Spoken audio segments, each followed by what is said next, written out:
Have you ever argued with a friend about what a movie ending really meant, or what a song was actually about? Well, believe it or not, decades ago, a group of critics came up with a pretty radical idea that they thought would settle those arguments for good. It's an idea that completely changed how we talk about art. Let's dive in. So this is the big question, right? If an author comes out and tells you exactly what their book is about, is that it? Case closed? Or once that book is out in the world, does your interpretation, what you see in it, matter just as much? This is the puzzle at the very heart of what we're talking about today. Okay, here's our game plan. We're going to break this all down into 5 parts. First, we'll set up the main conflict, author versus the text. Then we'll get the intentional fallacy explained and see how it created a whole new way to read. After that, we'll get into the rules, what counts as evidence, inside versus outside, and finally, we'll deliver the verdict on the whole idea. All right, let's kick things off with that fundamental conflict, the creator versus their own creation.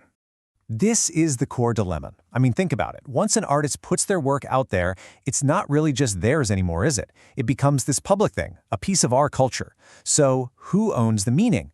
This was the exact question a group of thinkers who called themselves the New Critics were determined to answer.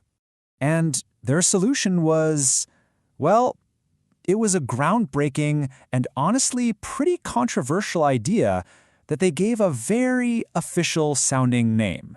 And here it is, the intentional fallacy. It's the idea that trying to figure out what an author meant to do is basically a mistake.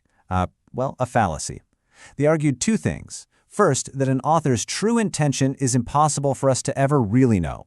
And second, even if we could know it, it shouldn't matter. This chart here just breaks down the logic perfectly. On one side, you've got the author's private intention. You know, what's going on inside their head, their secret diaries, their private thoughts.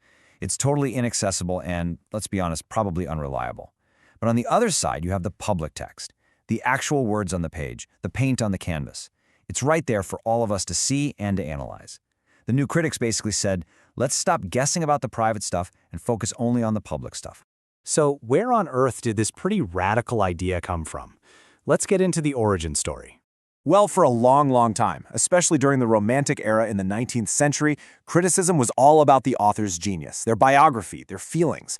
But then, boom, in 1946, 2 critics, W.K. Wimsatt and Monroe Beardsley, published this bombshell essay, The Intentional Fallacy, and it just changed the whole game. It kicked off this huge shift toward a much more objective, rigorous way of looking at the text itself. And this was their whole motivation. They wanted to turn literary criticism into something more like a science. You know, they wanted to get rid of all the guesswork about the author's psychology or what they were feeling that day.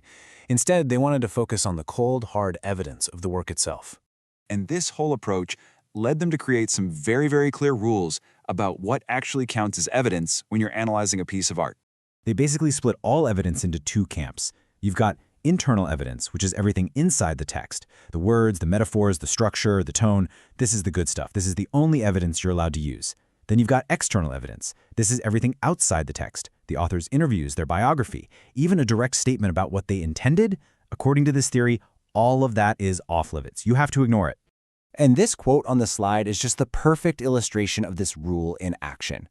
So, if a poet says, hey, my poem is about my personal sadness, but the poem itself is jam-packed with words about elections and power, you have to ignore the poet. You analyze the political poem that actually exists, not the sad poem the author claims they wrote.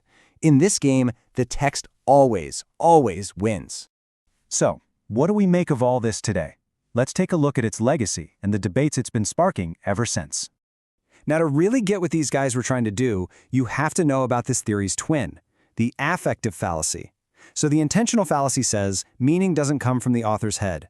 The affective fallacy says meaning also doesn't come from the reader's emotional response. For these critics, meaning was located in one place, and one place only, the objective text, standing all by itself. Now, this theory definitely has its critics. A lot of people find it way too rigid. I mean, can you really ignore useful context from an author's life? But, and this is a really big but, its impact has been absolutely undeniable.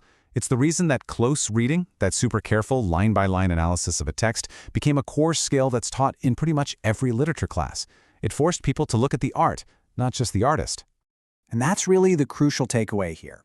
Whether you agree with it 100% or not, the intentional fallacy gave us an incredibly powerful tool. It taught us that we have to back up our arguments. You can't just say, well, I feel like this poem means X. You have to say, I think it means X because of this specific word, this image, and this metaphor, right here on the page. And that kind of leaves us with this final thought to chew on. When we engage with a piece of art, are we trying to look through it like a window to see the artist's soul on the other side? Or are we holding up a mirror to the work itself, seeing only what the text shows us? The intentional fallacy demands that we choose the mirror. So, what do you think?